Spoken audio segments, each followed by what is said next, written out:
It was one of those evenings that felt picture-perfect, the kind that could easily belong in a magazine. A warm dining room glowing with the soft light of candles, a polished wooden table filled with homemade food, laughter echoing through the house. The Bennett family was celebrating their first dinner together in months. There was Thomas, the father, calm, composed, the kind of man whose quiet presence filled a room.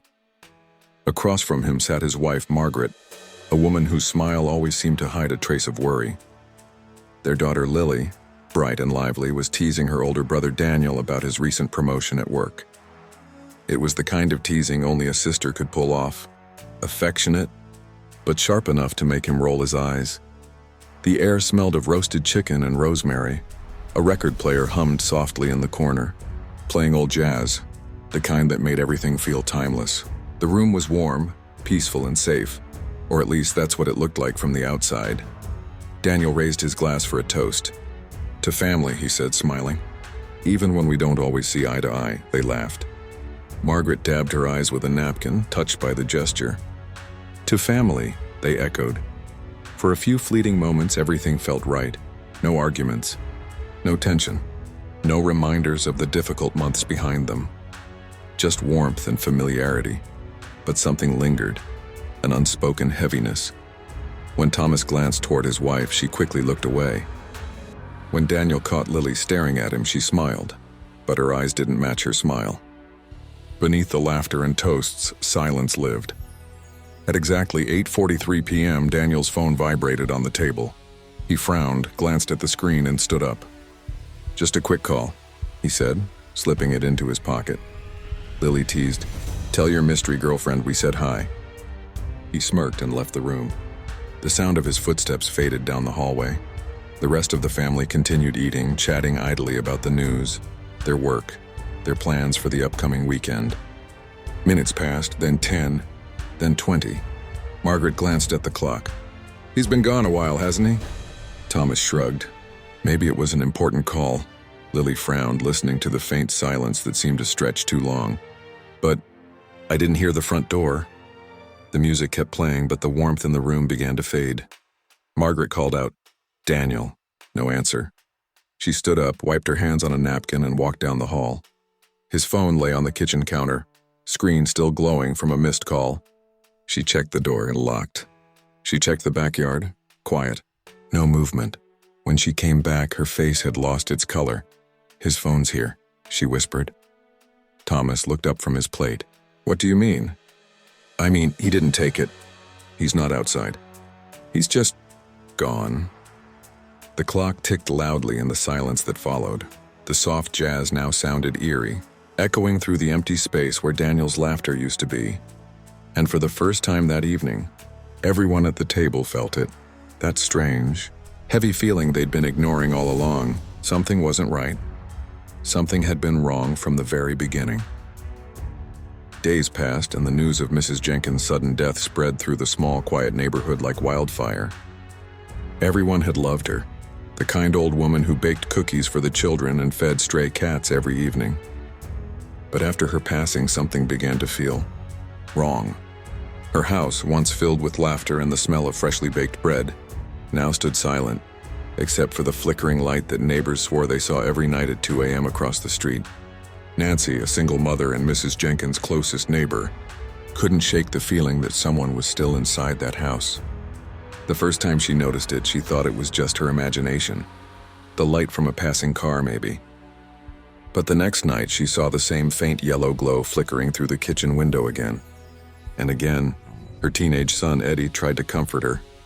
"Mom, maybe the electricity timer's still on, or maybe someone forgot to turn off a lamp before she died." But Nancy knew the police had already cut the power weeks ago. On the third night, she decided to step outside with a flashlight. The October wind howled and dry leaves scraped along the pavement. She stared at the house across the street. Its windows were dark except one. The kitchen light flickered once, twice, then went out completely. Nancy felt a chill crawl down her spine. The next morning, she went to check on the place. The old gate creaked as she pushed it open. The smell of damp wood and dust filled the air. She peeked through the kitchen window. Everything was covered in sheets. The furniture untouched, but on the counter, she saw something that froze her blood. A teacup, still half full, steam rising from it. Nancy stumbled back, dropping her flashlight. Someone was inside. She called out, "Hello? Is anyone there?" No answer, only silence. Later that evening, she told the neighbors what she had seen. Most brushed it off. Maybe she was tired, maybe imagining things. But Mr. Holt, the retired postman, took her seriously. He'd been delivering letters to that house for 20 years. "I saw her mailbox open yesterday," he whispered, "and there was a new letter inside. But no one's supposed to live there now." That's when everyone started watching the house at night. One by one, they saw the same thing. Flickering light, shadow movement behind the curtains, faint footsteps echoing from inside. Rumors spread like wildfire. Some said Mrs. Jenkins' spirit still wandered her home. Others believed someone had broken in, maybe living secretly in her basement. Nancy, unable to sleep, decided to call the police. When they arrived, they searched the house thoroughly. Nothing. No signs of forced entry. No footprints. But the officer did notice something odd. The old radio in the living room was warm to the touch. "Strange," he said. "There's no power in this place." That night, Nancy stayed up, watching again from her window. The wind rattled the trees and her clock struck 2 a.m. The kitchen light flickered once more. And this time, she saw a silhouette standing there, an old woman. Her hand lifted slowly, and then she waved. Nancy screamed. When she looked back, the light was gone. The window was empty. But the next morning, a letter appeared in Nancy's mailbox, the sender's name, Mrs. Jenkins. The postmark? Yesterday's date. The next morning, Nancy clutched the letter with trembling hands. The paper was yellowed, but the ink looked fresh, as if it had been written just hours ago. Her heart pounded as she slowly tore it open. Inside was a short note written in Mrs. Jenkins' neat flowing handwriting. "Nancy, please don't be afraid. There's something hidden beneath the house. Don't let him find it first." Nancy's breath caught. Him? Who was she talking about? She rushed over to Mr. Holt's house and showed him the letter. His face turned pale as he read it. This can't be," he muttered. "I was at her funeral, Nancy. I saw her body. How could she write this?" But there it was. Mrs. Jenkins' unmistakable handwriting, even her old stationery, with the faint scent of lavender soap that she always used. That afternoon, Nancy and Mr. Holt went to the abandoned house. The front door creaked open easily. The police had left it unlocked after their last visit. Dust floated through the air as sunlight streamed through the windows. Nancy hesitated. "What if we shouldn't be here?" Mr. Holt sighed. "If something's hidden, it might explain everything. Let's just take a look and leave."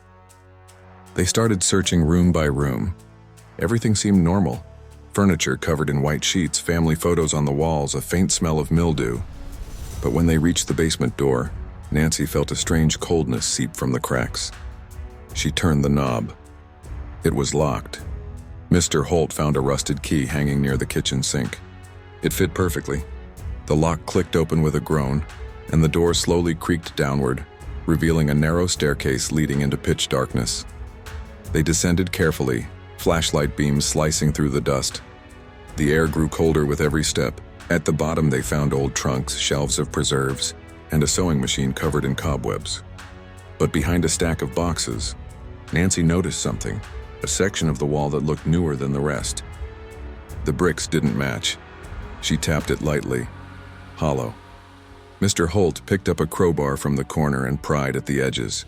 The wall cracked open, revealing a hidden doorway. They exchanged glances before stepping inside. It was a small, windowless room, maybe 10 feet across. The smell of damp earth filled their nostrils.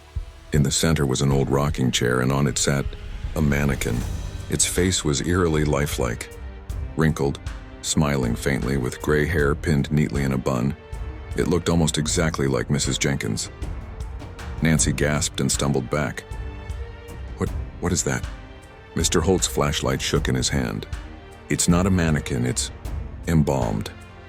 On a table beside the chair there were jars of preserved herbs, old photographs, and another letter, sealed, addressed to Nancy. Her hands shook as she opened it. "If you are reading this, Nancy, then he's still watching the house. Don't trust anyone who asks about me. He's the reason I had to hide the truth. Under the floor, you'll find the key to his secret." Just then, they heard a loud thud upstairs. They froze. Another sound followed, slow, heavy footsteps crossing the living room floor. Nancy's heart raced. Someone's here. Mr. Holt turned off the flashlight. The basement fell into complete darkness. The footsteps stopped, right above them.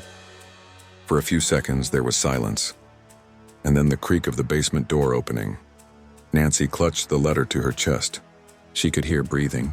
Someone was descending the stairs slowly, one step at a time. Mr. Holt whispered, "Hide." They crouched behind the false wall, their hearts pounding.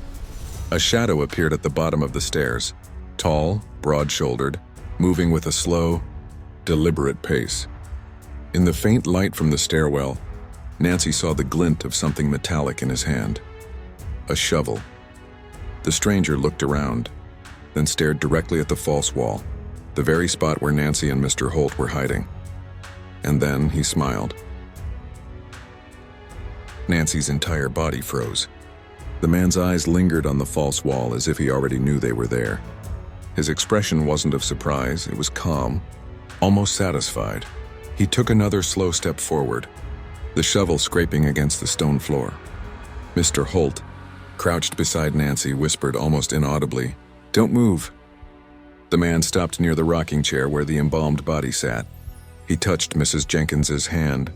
The gesture was strangely gentle, even affectionate. Then, in a gravelly voice, he muttered, "I told you, Edna, no one would ever find out." Nancy's breath caught. Edna Jenkins. He knew her personally. The man knelt near the floor, dug the shovel into the dirt, and started scooping. Each scrape echoed through the silent basement. Dust and soil filled the air. The hidden room felt smaller with every passing second. Mr. Holt motioned to Nancy. They needed to move quietly. He pointed toward the small gap near the wall's edge that led back into the main basement. They started inching backward, holding their breaths. But as they moved, Nancy's hand brushed against an old lantern. It fell to the ground with a metallic clang. The man stopped digging. Silence. Then his head turned slowly in their direction. "Who's there?" His voice was low but sharp. He grabbed the lantern and pointed its light toward the false wall. The beam cut through the darkness, went and fell directly on Nancy's terrified face. "There you are," he hissed. Mr. Holt jumped in front of her. "Stay back," he shouted. But before he could move, the man swung the shovel hard. It hit a beam, narrowly missing him, sending splinters flying. Nancy screamed. She grabbed a piece of broken wood from the floor and swung it wildly, hitting the lantern from his hand. It shattered, plunging the basement into darkness again. For a few seconds, there was chaos, scuffling, coughing, gasping. Then footsteps and retreating ones. The man was running up the stairs. Nancy and Mr. Holt scrambled to the main floor, gasping for air. They locked the basement door and leaned against it, their chests heaving. "Who was that?" Nancy cried. Mr. Holt wiped blood from his forehead.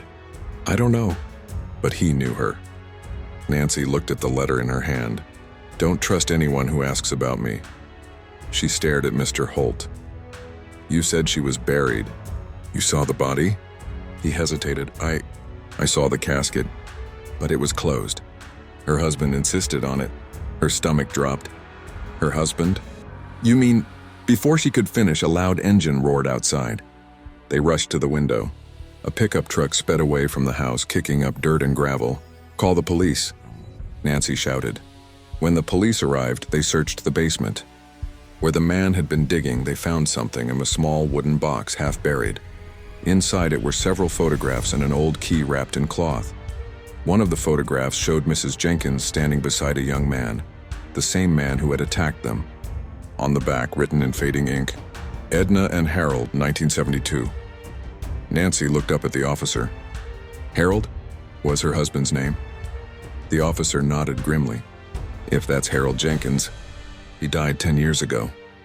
Nancy felt her knees weaken. "That's not possible. We saw him."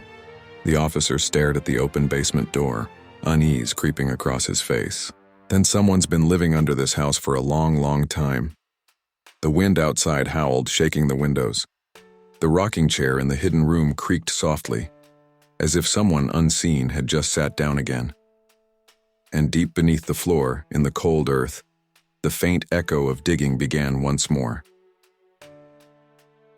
The following day, police tape fluttered in the cold wind around the old Jenkins house. Officers came and went, their boots leaving muddy prints on the porch.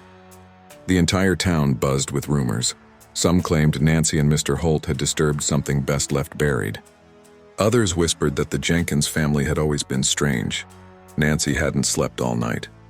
She sat in her living room, clutching the key they'd found in the box, old iron with the number 13 carved into its head. What could it open? That morning, Detective Wallace, the officer in charge, called her to the station. He placed a file on the desk in front of her. "Ms. Collins," he said gravely, "we ran a background check on Harold and Edna Jenkins." Nancy leaned forward. The detective continued. Edna was a nurse in the 1970s. Her husband Harold disappeared after being accused of killing 2 of her patients, both elderly men who'd recently changed their wills to include her name. There was never enough evidence, and Edna moved here shortly after his disappearance. Nancy frowned. "But you said Harold died 10 years ago?" Detective Wallace nodded slowly. "That's what her death certificate says, signed by Edna herself. But now we're not so sure." He slid a photograph across the table, the embalmed body from the basement. "Our coroner confirmed it. That wasn't Edna Jenkins' body. It was a wax figure made using preserved tissue." Nancy's mouth went dry. "So Edna might still be alive?" The detective sighed. "Or someone wanted us to believe she was dead." That night, Nancy couldn't resist going back one last time. Mr. Holt begged her not to. "Nancy, please, leave it. Whatever's down there doesn't want to be found." But curiosity and fear pulled her back. She entered quietly, flashlight in hand. The air felt heavier, colder.